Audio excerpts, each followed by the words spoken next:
Well, it's good to be back. Today's our first official practice by NCAA rules, where basically it means 20 hours a week and kind of full throttle here all the way through. We have been out with our guys practicing through the individual workouts, which allows us minimal hours with them. But the bottom line is it's very nice to be back. It's been nothing new to anybody here, but very unusual to say the least, not being able to play last year.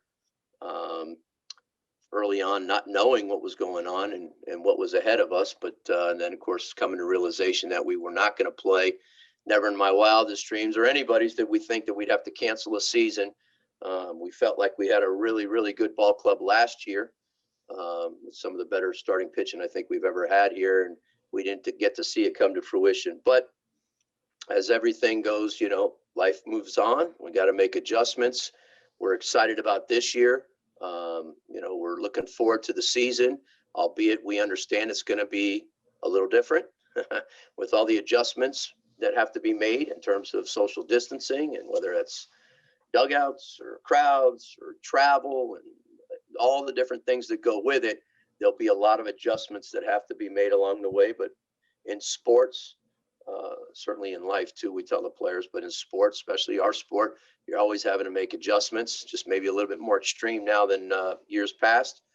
But we're excited about the team. We have a lot of veterans returning, especially on the hitting side. We've got a very, very good recruiting class that came in. A lot of good young players, both on the mound and position players. And, we're going to probably have one of the more challenging seasons, not just with the COVID, but also our schedule, seeing that the ACC cut us 6 games, which took away some games, midweek games, some out-of-conference games. We added 6 conference games to our season. So we're playing everybody in our conference now except one team, which will be Notre Dame, that gets rotated out this year. When you put that with playing Florida and playing the midweek schools that we play, the out-of-conference FAUs, Florida Gulf Coast FIUs, it's certainly going to be very challenging. But looking forward to it. I said this before, the program that we have here, we want to have, and what we've had in the past, and certainly what I'd like to see is our program be right at the top. And if we're going to be that program, then we got to beat the best. And at the end of the day, we got to be in a position at the end of the season, puts us best to get to Omaha and have a chance to win it. So, but we're excited and looking forward to getting this going. Great. Okay, our first question for you, Gino, comes from Christopher Stock of Inside the U. Chris, go ahead. Hey, Coach, good to see you. I was kind of curious about your outfitter competition. You're obviously bringing back guys, but it sounds like some of the guys, the newcomers, did well, the outfielders. How do you think this is going to play out there in the preseason as guys compete for playing time? Well, it'll play itself out like always. Guys will be competing these next 3 weeks. We open up 3 weeks from today, so we're going to have a number of inter-squad games. The top of my head, I forget how many there is, but you probably have close to about 11, maybe 12 inter-squad games. So they'll have plenty at bats and plenty of time in the field to prove themselves. And you're right, it's very competitive, really all over our team. It's extremely competitive, which is a good thing. But the younger guys, some of the younger guys did stand out in the fall, but we do have veteran guys that have played well too for us. So it's going to be one of those things where we're going to play the guys that we think give us the best chance to win. Obviously, matchups in baseball will come into play with whether we feel like this hitter gives us the best opportunity against this pitcher, or if it's a game where we feel like it's low scoring and we're going to play our best defense, or we need speed or power or whatever it may be. But normally at the end of the day, the guys that are playing the best at that time are going to play. And so that's it's unique because of the fact that we do have some depth in past years, because a lot of guys came back that wouldn't have, with the draft being shortened to 5 rounds, and the fact that you gave another year to all these guys because we lost our season last year. So and that's going to be that's going to be the norm for a lot of programs. We happen to only have 35 players, which is the max, generally speaking, you're allowed to have in baseball. This year they opened it up to unlimited, which from what I've heard, there are going to be some teams with a lot of players more than us, but we still feel very good about our depth.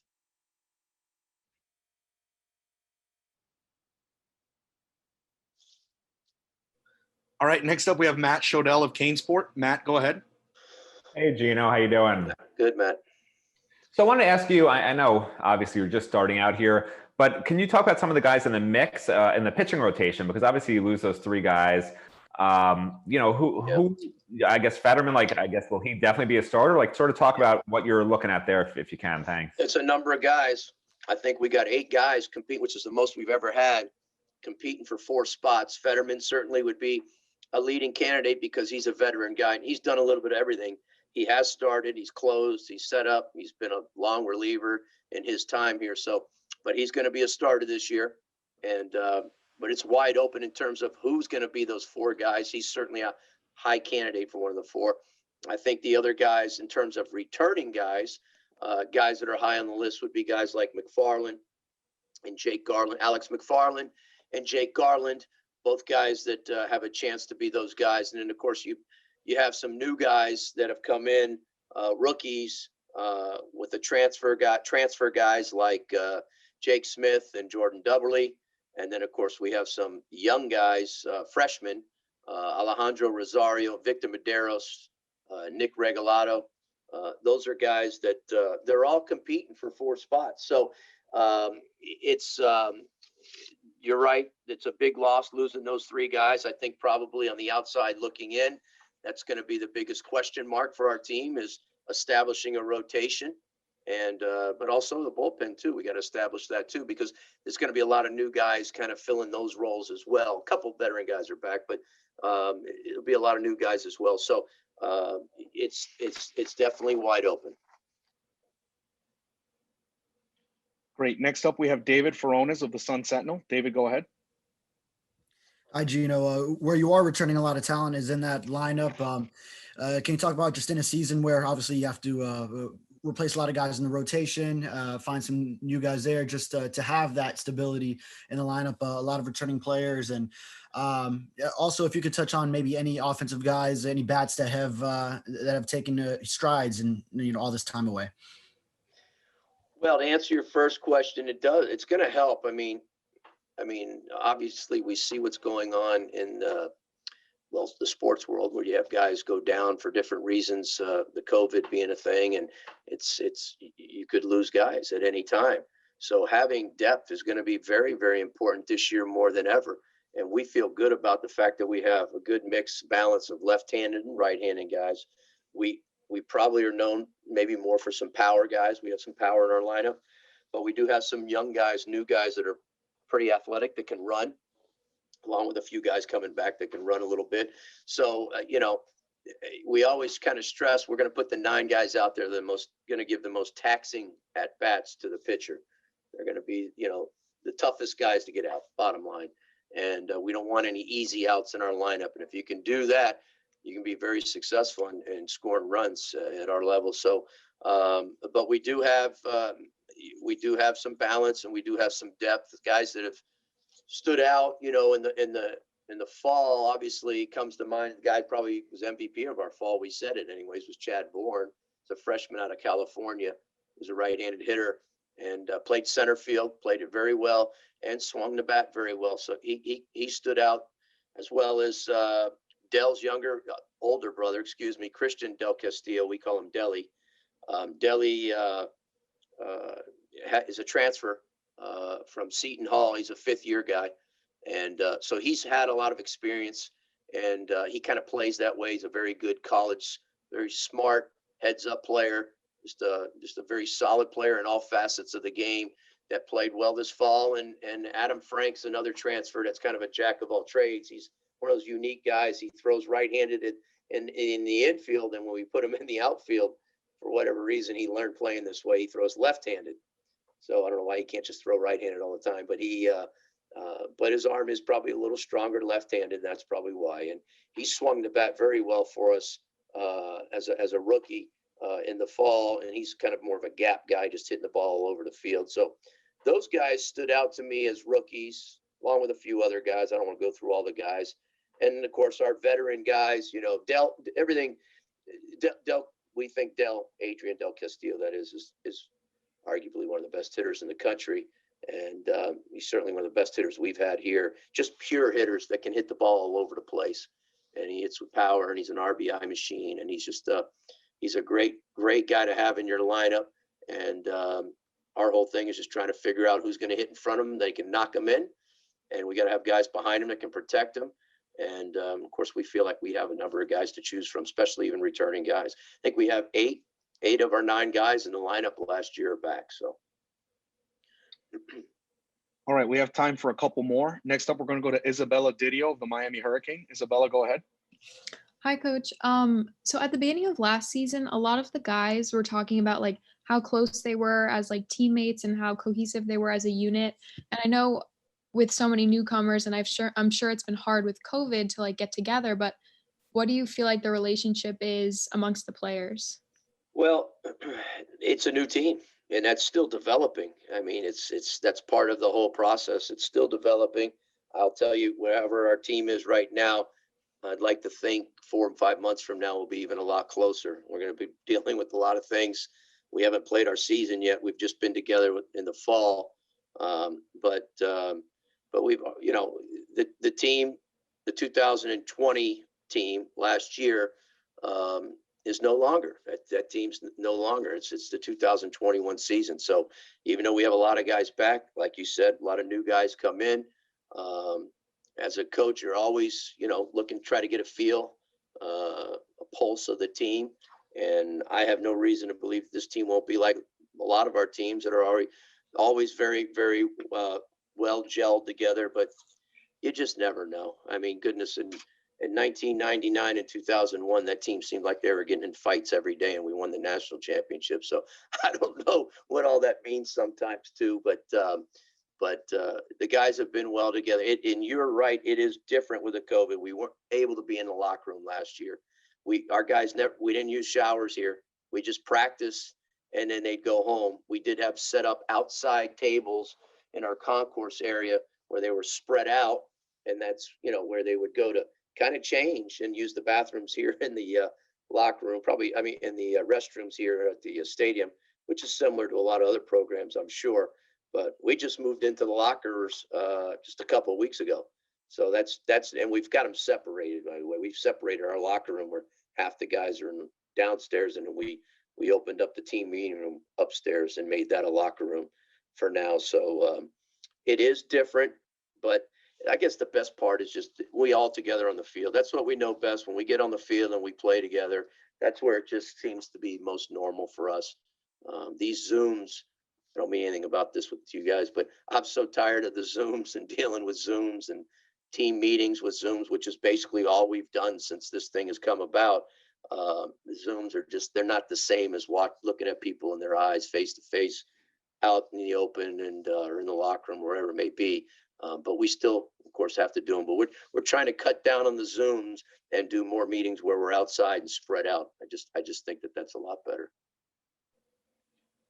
All right, Gino, our last question for you comes from Susan Miller-Degnan of the Miami Herald. Susan, go ahead.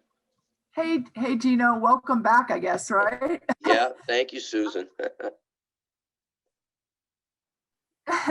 Sorry, Gino, I just had to, I was working on deadline with something else, and I just got on a few minutes ago. And you kind of answered my question just now, but I just wanted to know, as far as COVID-19 goes, like, I did hear what you just said, but during this season, like, has the ACC announced any specific protocols? How will things be different for you guys, for UM, during practice, as far as socially distancing, wearing masks, gathering in the dugout? Like, how are you handling it? How will you handle it?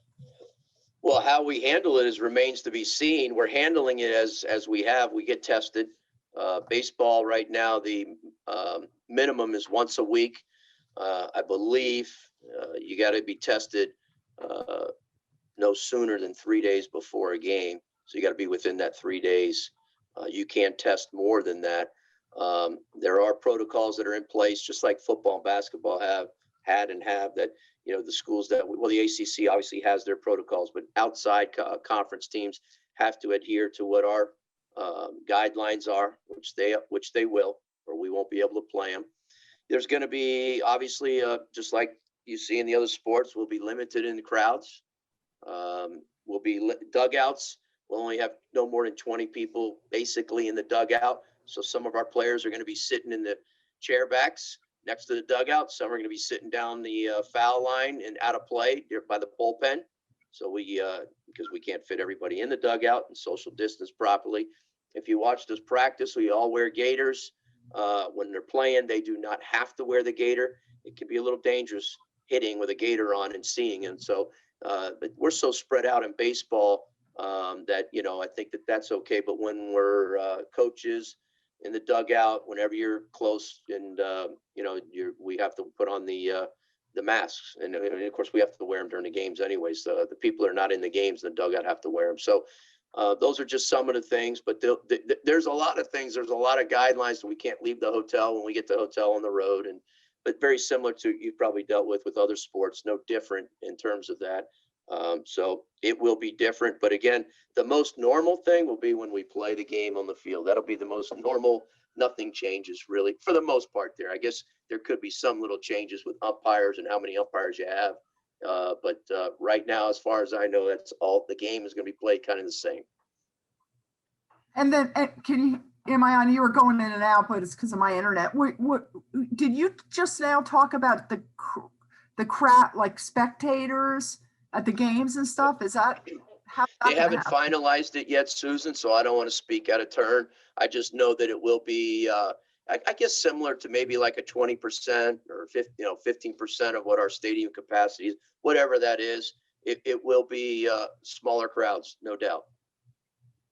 Okay, and David, last thing is, when they're playing the game, you said it's normal. When they're like on the base next to, I guess they don't have to wear masks, right? I know that sounds funny, but no, I haven't heard anything like that. I guess you could have, in Major League Baseball, I don't think it was a rule. I think there was some first baseman that they had said it might be a good idea to put on your mask when somebody's at first base, but I don't believe it was a rule. I don't think anybody on the field, and somebody can correct me if I'm wrong, but I don't think anybody in the game of baseball has to have their mask on. Players, believe the home plate umpire has to have his mask on, and I've read that for us. Maybe the base umpires, I'm not sure, but they probably are going to have it on even if they don't have to, but they might have to, but not the players. The players do not have to have the mask on. The ones that are in the game on the field, they do not. Okay. Thanks, Gino. I appreciate it. Okay. All right, everyone. Gino, thank you for taking the time to talk with us, and good luck with today's first practice. Okay. Thank you all. It's good seeing everybody. Thanks you.